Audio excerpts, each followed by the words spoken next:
Bonsoir. D'abord, merci beaucoup pour l'accueil chaleureux et musical. Je pense qu'on en a besoin. Merci, cher Mathias Serra, Monsieur le Président de Dialoguer, pour votre invitation. Ravi aussi d'avoir fait la connaissance de Christina Kitsos, Madame la maire de Genève, en charge notamment du département de la cohésion sociale et de la solidarité. Madame Caroline Cast, Madame la conseillère d'État en charge du département de l'institution et du numérique. Chers collègues, invités, chers amis. D'abord, je suis absolument ravi de vous voir aussi nombreux. C'est vraiment un grand plaisir pour moi de me joindre à vous ce soir pour soutenir Dialoguer et Checkpoint Genève. On a effectivement un moment politique, et j'en suis absolument ravi. Alors vous allez dire, il est quand même gonflé, il n'est pas suisse, il est français, mais il était déjà activiste dans les années 80, et je pense qu'aujourd'hui le moment est effectivement à la mobilisation. Et ce n'est pas parce qu'on travaille à l'OMS qu'on est forcément neutre, puisque si vous lisez attentivement la constitution de l'OMS, qui va bientôt fêter ses 77 ans, ses 77 ans, pardon, on parle de la santé sous tous ses aspects, physique, psychique et évidemment social, de santé mentale et de lutte contre toute stigmatisation, toute discrimination. Et donc on est vraiment mobilisé pour la santé des personnes les plus vulnérables et les plus marginalisées. Donc c'est vraiment le rôle de l'Organisation mondiale de la santé.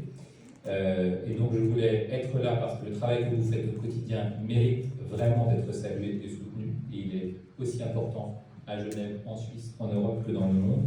Et donc votre action est évidemment fondamentale pour nous à l'Organisation mondiale de la santé, qui avons l'honneur et la chance d'avoir notre siège à Genève, qui est donc un peu la capitale de la santé mondiale. Pourquoi nous avons besoin de votre action? Pour deux raisons.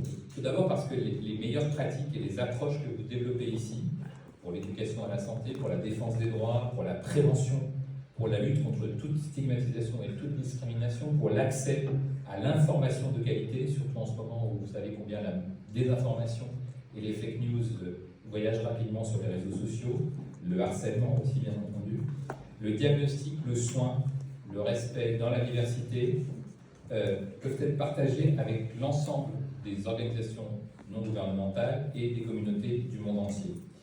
Ensuite, parce que l'Organisation mondiale de la santé, c'est un employeur majeur à Genève. Et donc, bon nombre de nos collaborateurs, de nos consultants, de nos sous-traitants sont également vos clients, entre guillemets, utilisateurs de services.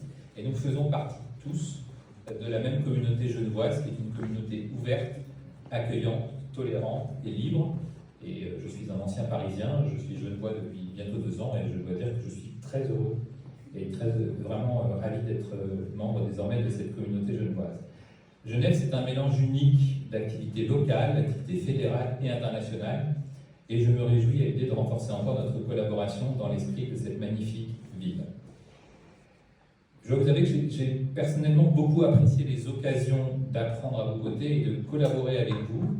La première fois que j'ai visité Checkpoint, on m'a dit que c'était la première fois qu'un représentant de l'OMS débarquait au Checkpoint, qui est à peu près à 2 km du siège de l'OMS. Et donc je tiens à mentionner tout particulièrement Christophe, Loïc et toute l'équipe qui font un travail remarquable et qui est vraiment une source d'inspiration.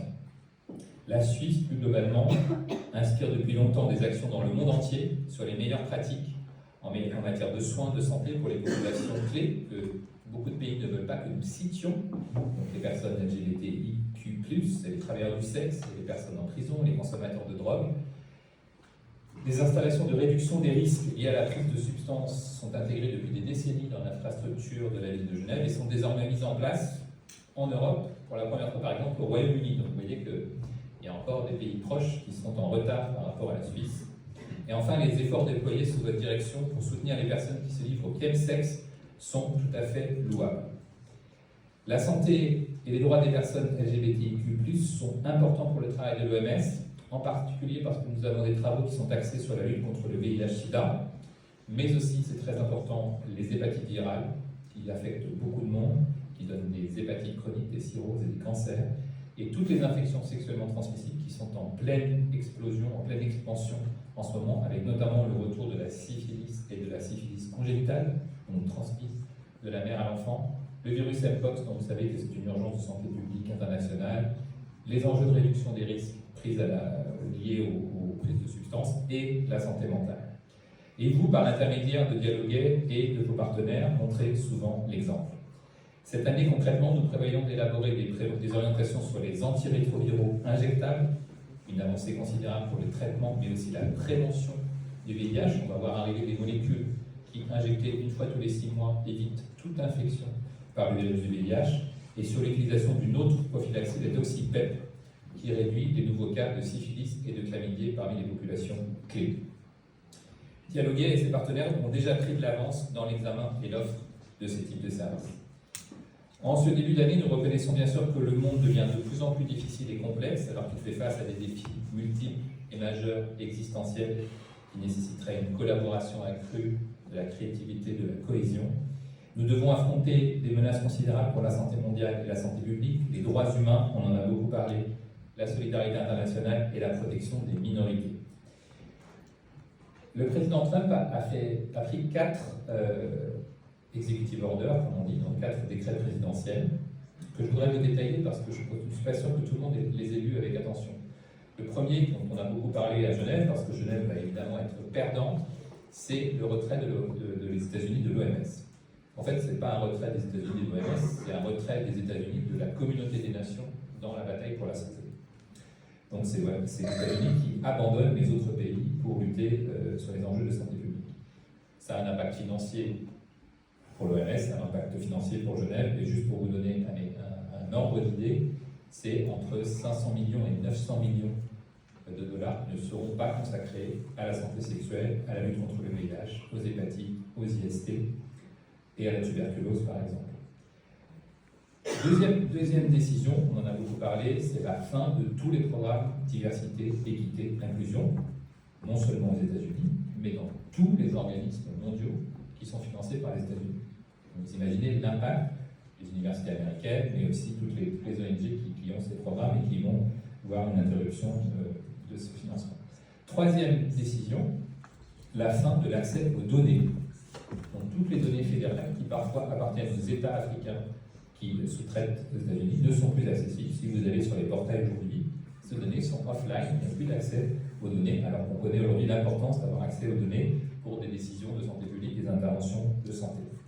Et dernière décision qui a fait beaucoup de bruit dans la nuit, une décision que vous avez certainement suivie, qui est celle d'interrompre le programme PEPFAR, qui est un programme présidentiel phare qui a été créé il y a des décennies pour permettre aux personnes vivant avec le VIH d'avoir accès à un traitement antirétroviral. 39 millions, 40 millions de personnes vivent avec le VIH dans le monde. Près de 30 millions sont sous traitement, et c'est un objectif considérable, puisque vous savez, c'est très important de le rappeler, en particulier devant vous, que quand on a un traitement antirétroviral efficace et que la charge virale est indétectable, il n'y a plus de transmission, il n'y a plus d'évolution, donc à la fois on est parfaitement en bonne santé puisqu'on est sous traitement efficace, mais surtout on ne transmet plus le VIH. Donc on a un enjeu considérable à avoir cet accès aux antirétroviraux. Sur simple décision présidentielle, le programme a été suspendu dans le monde entier, donc fin du financement des salariés, donc qui sont à peu près 20 000 dans le monde, mais encore plus grave, fin de l'accès au traitement pour 20 millions de personnes qui ont accès quotidien au traitement antirétroviral, avec, vous imaginez, les conséquences sur leur propre santé, sur la transmission et sur l'évolution éventuelle, soit vers des maladies graves, soit même vers le décès. On a réagi très fortement à l'OMS avec un discours et une position très forte du directeur général, le Dr Tedros. Tous les autres partenaires majeurs que vous connaissez, ONU-SIDA, United, ont réagi aussi. Et il semblerait que les États-Unis reculent et disent que finalement, sur certains traitements, ils vont pouvoir quand même faire un effort. Donc vous voyez que ces conséquences sont considérables, on les découvre tous les jours, avec la fin aussi de tout soutien, de toute coopération internationale des États-Unis pendant 3 mois, pour des pays dont vous savez combien l'aide financière peut être quotidienne et vitale. Donc on est dans un moment vraiment de profond bouleversement, où des forces conservatrices sont de plus en plus étendues, puissantes et contagieuses. Donc je crois qu'il faut qu'on se rappelle de nos valeurs, des valeurs qui ont été rappelées à l'issue de la Seconde Guerre mondiale, qui ont permis aussi la création de l'ONU et de l'Organisation mondiale de la santé. Donc ce sont dans des moments comme ceux-là qui nous rappellent que rien n'est acquis. Rappelons-nous les années 80 et les années 90.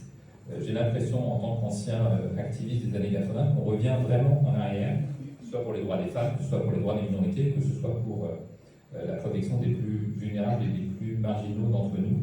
Et vous savez combien il est rappelé que c'est la façon dont une société traite ses plus vulnérables qui donne un peu le niveau d'éducation et le niveau élevé d'une société ou pas. Et donc on peut s'inquiéter effectivement sur l'évolution de nos sociétés. C'est pourquoi il ne faut pas être négatif, il ne faut pas être défensif, mais je pense qu'il faut être vraiment offensif dans le champ de la solidarité de cœur, dans le champ de la solidarité au quotidien et sur le terrain, entre les communautés et les institutions, entre les individus. Donc je me réjouis vraiment de vous voir aussi nombreux ce soir, d'avoir une collaboration renforcée et vraiment de proximité, encore une fois, d'échanges constructifs et d'amitié. J'ai des responsabilités assez importantes à l'OMS parce que j'ai toutes les maladies infectieuses, toutes les maladies chroniques et la santé mentale. Donc mes collègues gentiment me demandent ce qui reste aux autres. Mais j'ai la santé mentale et c'est un sujet qui me préoccupe beaucoup puisque vous savez que la santé mentale se dégrade partout, dans toutes les parties de la société, en particulier chez les jeunes. On a un signal très inquiétant en Europe, en Suisse et en France notamment, où le taux de suicide est quasiment multiplié par 2 en quelques années, donc les jeunes ne vont pas bien. Et on sait aussi, c'est parfaitement démontré, qu'en période de stress intense, on a automatiquement une augmentation des taux de consommation d'alcool, de substances psychoactives, en particulier dans les communautés qui sont confrontées à la discrimination et à la marginalisation, et en particulier au sein des individus qui sont les plus isolés. Donc, pas de soutien familial, pas de soutien des amis, parfois des difficultés majeures de vie au quotidien. Et donc, je vous encourage à ce que nous soyons tous attentifs et à l'écoute de la détresse, que ce soit au sein de nos familles, de nos proches, de nos amis ou de nos collègues. Donc, continuons à dialoguer avec Dialoguer cette année pour nous assurer que nous renforçons encore la sécurité et la santé de nos communautés. Merci encore de nous avoir donné l'occasion de nous joindre à vous ce soir. Je vous souhaite à tous une très bonne année, on a encore 2 jours pour le faire, et surtout une excellente santé en 2025. Merci.